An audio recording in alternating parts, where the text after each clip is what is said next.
Forest Service in Grand Rapids has issued a severe thunderstorm warning for northeastern Kent County in southwestern Michigan, Osceola County in central Michigan, Mecosta County in central Michigan, central Montcalm County in central Michigan, until 6 p.m. Eastern Daylight Time.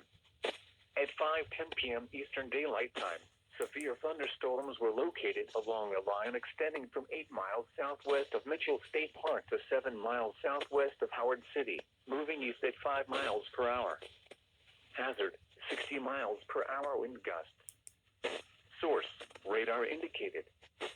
Impact, expects damage to roofs, siding, and trees. Locations impacted include Big Rapids, Greenville, Everett, Stanton, Rockford, Reed City, Howard City, Lakeview, Marion, Morley, Mecosta, Canadian Lakes, Cedar Springs, Sydney, Remus, Highland, Millbrook, Sheridan, Sand Lake, Paris. For your protection, move to an interior room on the lowest floor of a building.